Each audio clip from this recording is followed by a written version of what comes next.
Hello, everyone, and welcome to our first episode of For the Love of God, Let's Talk. We're hoping to bring to you information that is um, informational, it's educational, and it helps to have a better understanding of what the foundation does and ways that we can help turn our money into ministry. I'm Sheri Meister, and I'm your host for the episode.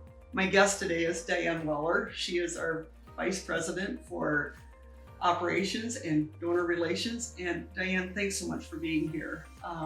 It's been a pleasure to work with you over the last few years, and I'm just so happy that you could be our first guest. So thanks so much for agreeing to talk about the foundation and what things we have to offer.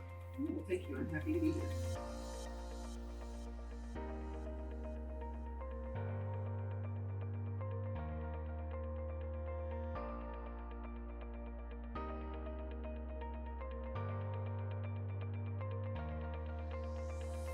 Diane, how long have you been with the foundation? Well, let's see. It's been 9.5 years now. Right. You started 2 years after I did, and we were together duo, I guess. For how long? Oh, it was maybe almost a year before we hired someone else. Someone else. What was it that made you interested in the foundation? I mean, what brought you to the foundation? Yeah, I'm happy to talk about that. As you probably remember, I was working for Camp and Retreat Ministries, the Dakotas conference at the time, and so you came in, and you probably also remember we worked pretty closely together in that office. So I was just able to kind of sit back while I was doing my camping job and just kind of listen to how you were handling things in the foundation. I was learning a lot, and I just really noticed your passion for the ministry and the work that you were doing. It was just kind of contagious because the office was just kind of a little more energetic when you were around, and just kind of drew me to that. And I started realizing after I got to know you better as well that I just felt like I wanted to contribute to that, supporting our churches through the work of the foundation. And I'm still just thankful for the opportunity. Yeah, well, I'm thankful that you had the interest in it, because the one thing that I think that you bring much value to the foundation, but the one thing is your love for people and your love for ministry. And much of what we do in the foundation is matching that, people's love for the ministry that they are most involved in or that they have a heart for. And then we hope that they match some of their resources to that. And I could see that interest that you had in your way of working with the people that really drew me to hoping that you would want to be a part of the foundation. And back then we didn't even know what the possibilities of what the foundation could be. What were some of the things that you've learned over the years that have helped you understand the foundation better? Yeah, I what comes to my mind right now first is some advice that I got very early on when I started, because if you know me, I'm an introverted person, so I've never thought of myself as a fundraiser or someone who's going to be going out and asking for money.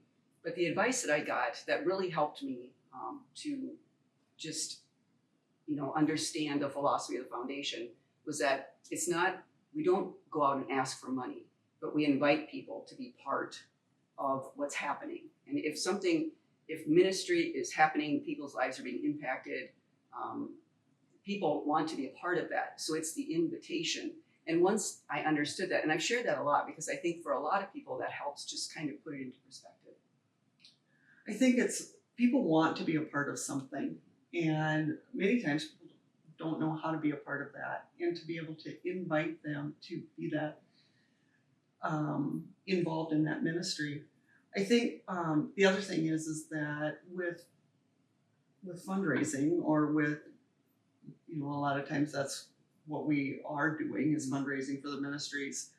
People will be involved if you ask. The number one reason people give is because you asked, or because they're asked to give. What's a story that you know of, or that you can think of, that really touched your heart? I for me, something that I feel I'm blessed to be part of in the foundation year after year is our scholarship programs, and we're so fortunate that there were so many donors that saw a need to support our seminary students and then gave generously to make that happen. And every year we hear from so many of our students how they feel not only blessed by the financial part of the scholarship, but also the love and the support that they feel from the foundation, from the conference, and from donors they don't even know. And I just feel like that is such a great connection. And in something that happened recently that just kind of tied all this together for me is one of our recent graduates who received scholarships and was able to graduate debt free stopped to see us at annual conference and just asked how he could give to the scholarship fund so that seminary students, future pastors coming behind him would be able to have the same opportunities that he had. And that just kind of was like a full circle moment. So it's a little bit of a thank you and a pay it forward. Right. It all mixed together so that they can help other students and other seminary students come out debt free as well, because they saw how important it was to them. What about our granting program? What are some of the stories that you hear, and explain that a little bit? Yeah, so we have various grant programs between the conferences, and most of what we support is new ministry ideas, and I think that's always so fun to see what ideas are coming from our churches, and then it's great to be able to share those as well. And it can be something as simple as an event that someone's going to have to reach out to the community and try to get people interested, or just see what church is like outside the building. Or it can be, we have so many wonderful ministries that have started from those grants, like recovery ministries. I can think of off the top of my head, even events for youth, so that youth will feel like they belong in church and have a place. So yeah, really, it's inspiring to read through those applications, each quarter. I think one of the fun ones that comes to mind for me is when the youth wanted to be involved and they wanted to see if they could start new ministry and if they could have some seed money to do that as well, so that we have the next generation looking at opportunities to bring in the new ministry in different ways than, sometimes we as adults think we know what the youth want or what they should want, but to have it come, grassroots right from them, I think was a great opportunity for us to be able to support that through the granting program. Switching gears a little bit, we do a lot of work with the churches, and in that work then in turn strengthens the conferences, both in the Dakotas and Minnesota. What are some of the things that you would tell somebody of the work that we do for a church? If a church is needing, if they're lost in what they can do for the future of their church in the investment, finance, that type of area, leadership, any of those places, what are some things that you would tell a church that we do?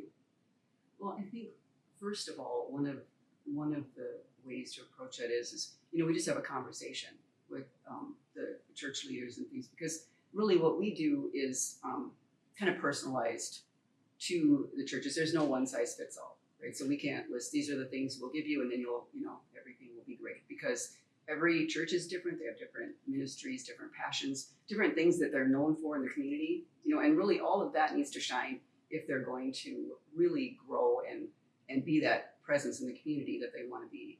So we offer many programs and many ways that we can come in and help them strengthen, from like committee or like committee development, and also with their finances and with ad board development, many things like that. It really is just pinpointing what their needs are and then working with them together to come up with something that they're all on board with. I think sometimes when we go out to the churches, we take the fear of the stewardship and the generosity piece out of the conversation, to make it, as you had said earlier, an invitation to be a part of it. people are afraid to talk about money. And they bring their own experiences, they bring their own biases to the table. What are some ways that we've been able to bring some of that conversation to the table at a church? Yeah, I think one thing that that we like to bring up right away is there's a lot of nonprofits, a lot of good nonprofits out there, and they're asking, and they're, we're getting postcards in the mail, we're getting emails about them wanting money for their organization. It's the same with the church. We shouldn't be afraid to ask. If we believe in what we're doing and we know that it's making a difference, then we should, want to give, and again, be part of it. I think that's the one thing that people have forgotten. Way back in the day, the church was the hub for gathering those dollars and asking those dollars, and then they distributed them out into the community. And then so many of our nonprofits got smarter, and because they knew they could do it on their own. And they then started all their own fundraising programs. There wasn't the need for the distribution through the churches. And the church was kind of lax on that, and they didn't follow that lead in a way that many of our nonprofits did. And so now we're competing with them, competing with a lot of the nonprofits. So I think a lot of times when we go out into the churches, we help them realize that their ministry is something that they can promote along their people. The other thing is that we have a built-in audience. We have a built-in constituency, is probably a better word than audience, but we have a better built right in to engage those people in the ministry that we're doing.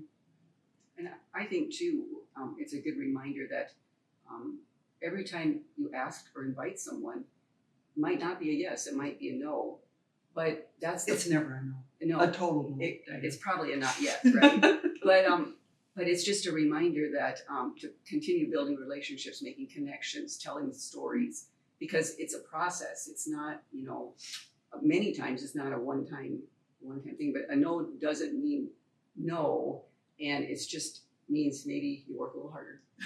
Work a little harder, or sometimes they, we've done that. We've hoped that a donor would give to a project that we were working on. And when we started to visit with them, we realized that they really had a heart for another project. And so you have to learn to pivot and to meet the needs of that donor. But we also caution people of that you don't have to accept every gift. I mean, if that donor has a love that doesn't fit into the mission or the ministry of your church, it's okay to say no to that so that you don't derail the vision and the mission of the church. Because we've seen that happen as well, that, money talks sometimes, and a gift can sort of be a deterrent to the direction that the church is going, and you just want to be aware of that. But you're right, no's aren't always a no. It's just making that, I always say it's that e-harmony of the fundraising world. You want to match the heart of the person with the resources and the ministry within the church. You have to be a good listener. You have to really listen to what people are saying, to kind of, because sometimes they need help directing what area they're really most interested in, but it's the conversations that will bring that out.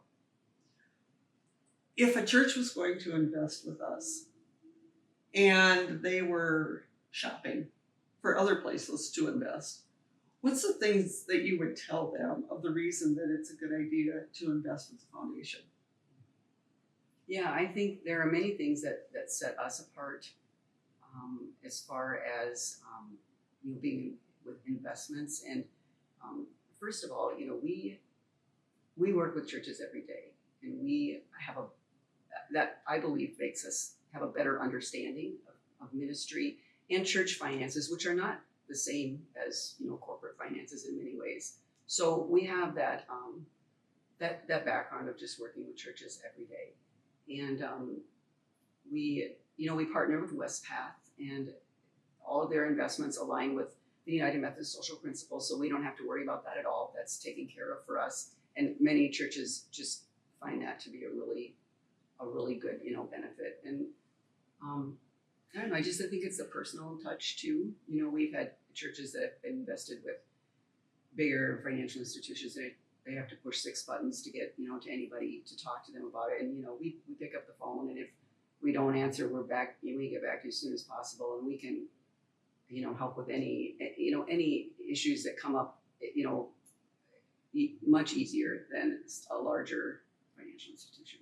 You have to tell them about the one gentleman that was so excited when you answered the phone. He couldn't believe it that he got a voice right away, or a person. Yeah, he was so thankful. And so many times I'll hear, oh, thank you for getting back to me so soon. Because I think they leave, if they have to leave a message, because I'm not there to answer the phone right away, they think it's going to be days, and so they're always appreciative. And we try to do whatever we can. If there's an urgent need, we will do whatever we can to give the best service possible, because that's really, customer service. It's really relationships, and that's what's important to us. The United Methodist Church is known for their connectionalism and working together and finding ways that you can partner. And one of the things that I think of when I think churches investing with us, that the services and the fees that churches pay, and if they don't need the services that we offer, helping them with their financials or their committee work or fundraising, that it's a pay it forward to the other churches and for the other churches that do not have the resources at those levels to be able to invest some of those dollars and have the cost and the fees for the services that we do offer. And that, to me, that's one of the things that sets us apart from some of the bigger institutions, is that they don't have the resources, and they don't have that service within their institution to go out and help the churches become stronger and more viable. And they're investing the dollars, but we have that extra component that in many different areas that helps the church become a stronger organization. Yeah. What I'll just throw this one in here. But what's frustrating to you? I always think that sometimes we do these type of educational pieces or put the word out and we just talk about all the great things. But what can be kind of frustrating? Yeah, I mean, we do have a great opportunity to do good work here, but there's also times and things that can be frustrating there is with any job. But sometimes where I can get frustrated is if someone in a church has a new idea or a new ministry opportunity, and it can get stuck, for whatever reason, and when that happens, it can kind of take away the interest, or just diminish the interest and the excitement. By the time, if it ever gets the go ahead, it might be, the time is kind of past. And I think that I think it's, people are fearful sometimes because they don't want to fail, but I think we need to give ourselves permission to take a risk if we feel like this is, going to be a good opportunity, because even if it does fail, that's a learning opportunity also, and we don't know until we try. So I think just giving people the opportunity or the permission to say, let's try it and see. Yeah, I think that's the one thing that people have said to us when we've left a meeting, or we've helped them see opportunities within their budgets or within their finances. They have said to us, no one has ever given us permission to look at it this way before. Mm-hmm. or in the past. And I think that the frustrating thing to me is when you have that one naysayer that can diffuse the energy that's in the room, and we keep trying to build that up. But the excitement is when the light bulb comes on and you start to see the wheels turning when you're working with them, and the ministries and how they're going to go out and be the hands and feet of Jesus starts to it becomes contagious within the room. Yeah. And that's just an exciting thing to see when we go out into the churches. Yeah, I agree. And you can tell, you can just feel it in the room if it just changes. Yeah, I think one of the other things that we do, or that I'd like people to understand that we do, is that we're that partner for the pastors. That finance and administration isn't always one of the stronger suits in a pastor. I mean, they are compassionate, they have empathy, they are there for the parishioners and the people in the pews. But administration and finances maybe not isn't always the strong suit. And if we can walk alongside them and help them become a better pastor or a stronger pastor because we help them see the budgets and we see the finances in a different way. That's always really rewarding to me to be able to do that and know that we're there for them. And again, I mean, our goal is to strengthen the churches and strengthen the ministry within the communities. Yeah, and being that third party person, to come in and just sometimes it's easier. And we've heard pastors say, well, we've said this, we've mentioned this over and over, but just having someone else from outside come in and kind of reinforce that can make a difference. What are some of the things that you've seen churches do to work within their communities? With, you had mentioned the grants earlier, but I think that's kind of a way of the future, is connecting not only us connectional from church to church, but the community connections. And can you think of any situations where the church was really involved in the community and brought the community together? Yeah, we have instances where churches do like events in the summer where they, have a band and have, just open to all to come. And in some of our larger communities, thousands of people have come, and it's just a relaxing way, but yet then they can kind of feel that, the love and concern of the church, and even smaller communities do the same things.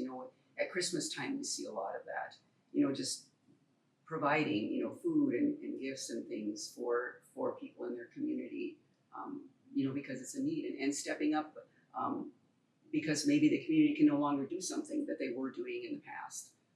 And those are all ways that, that churches are really, really reaching out, and hoping that they can make those connections so people will feel comfortable to come to church. I think one of the recent ones that we've seen is Little Prairie, UMC in Minnesota, where they have community events all summer long, and they bring in a little band and they have activities for the kids, and it just looks like it would be a great opportunity for they're out in the country, they're out in a rural community, and they bring in the community all around with those and make those connections within the community, and it's really fun to see and be a part of that story as we're helping them with how to invest their dollars and how to create endowments and investments for the future of their church. So Diane, what is one thing that you've seen in the churches that gives you hope?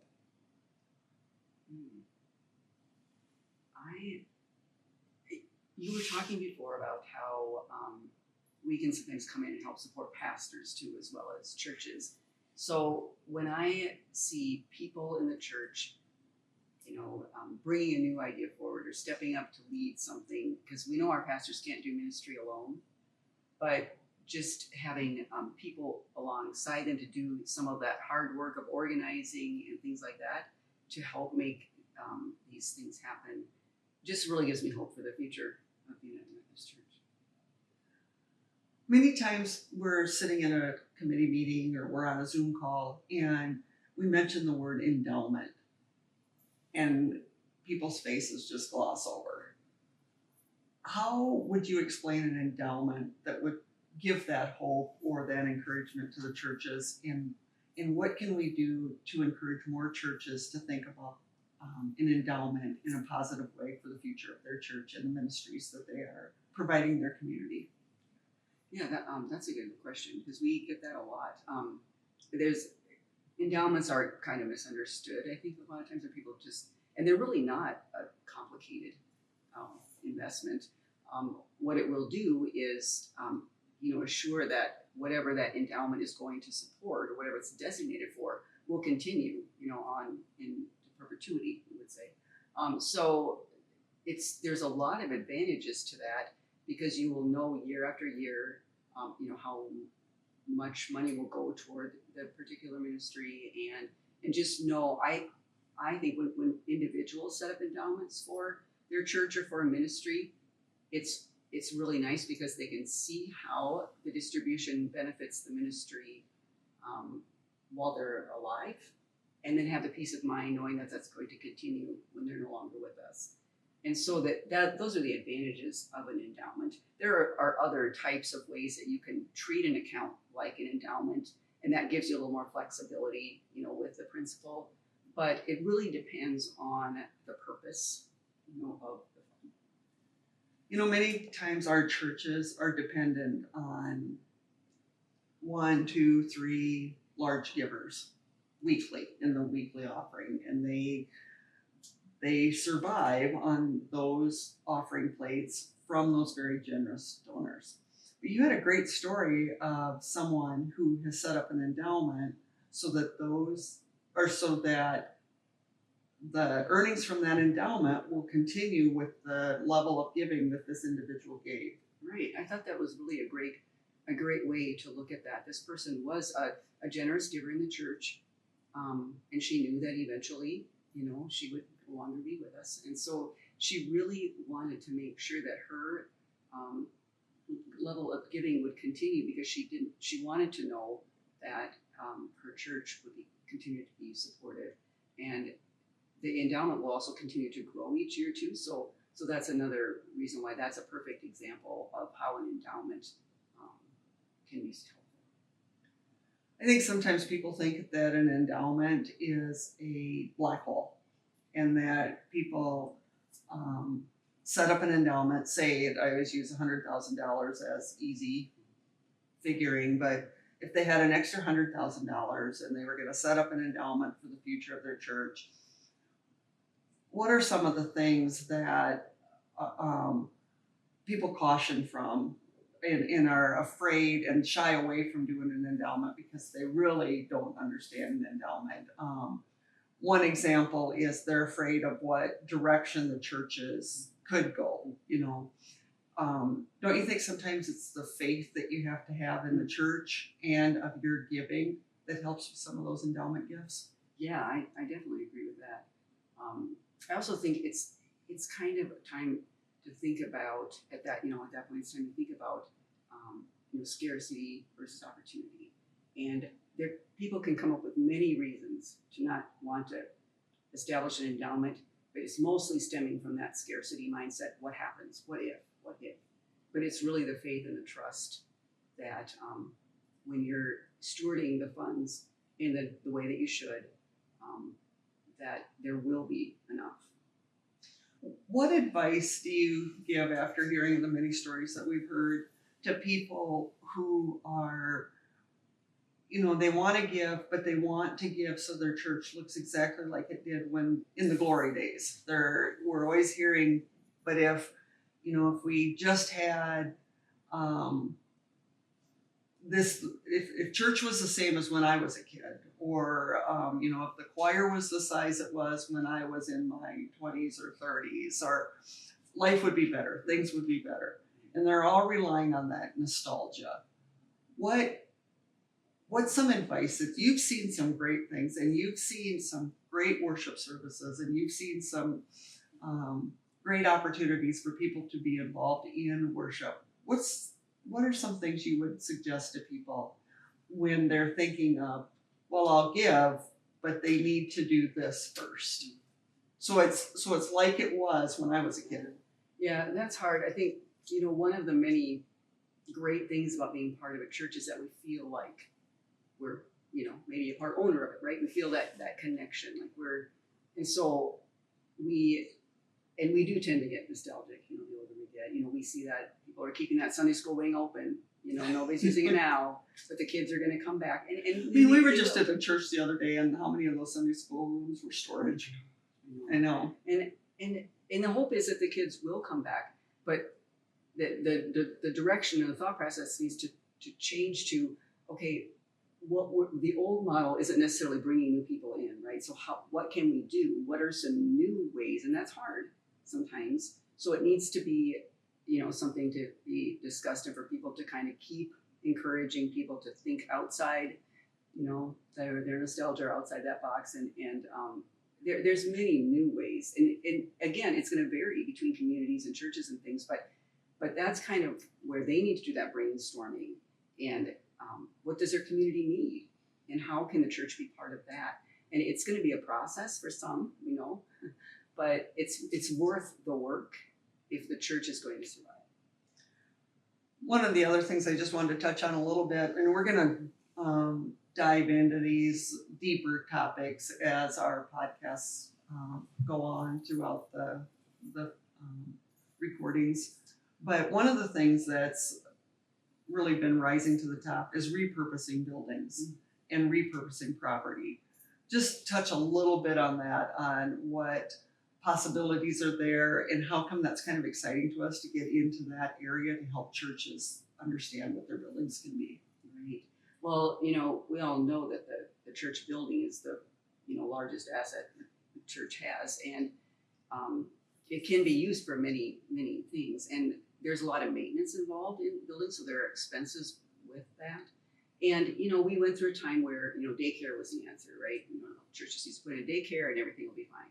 Or now it's, let's bring another church in and then maybe a second church and a third church. Explain that though, bringing another church in. Not everybody understands what that.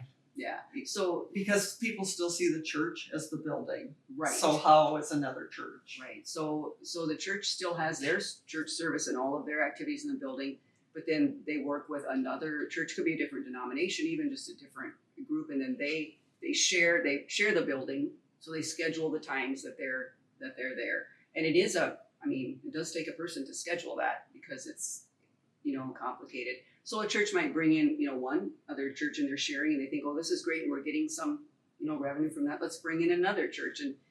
But there's other ways to generate income from a building other than that. And again, it's looking at the needs of the community.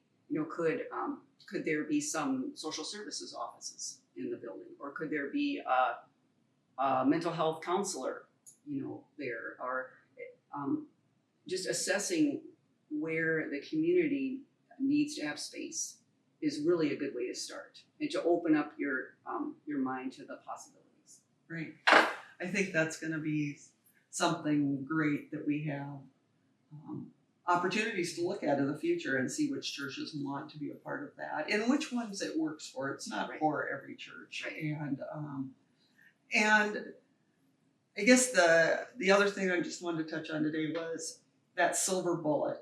Everybody's looking for that silver bullet to save the church, to bring it back to how it used to be, to,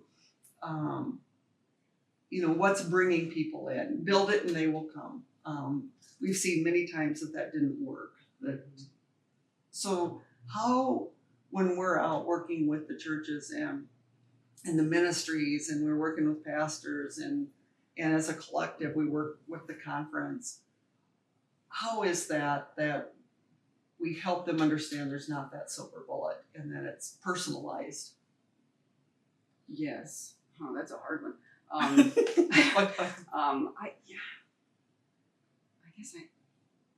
think it really just takes the churches coming together and having those conversations about what their priorities are and how they can work together. Because we've seen churches where they're not in alignment with each other, and it's a struggle then, and it's going to be hard for them to grow if they can't kind of come together as a collective group and.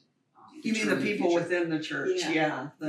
Just they're on two separate pages of where they should be. Yeah, and we've seen that. We can kind of see that in different meetings that we've been in, and just the advantage of being able to be kind of one-minded when you're trying to determine the best ways to grow your church. I want to thank our listeners for being here today and for joining us for our podcast, For the Love of God, Let's Talk. Please join us next time as we look for ways to turn our money into ministry.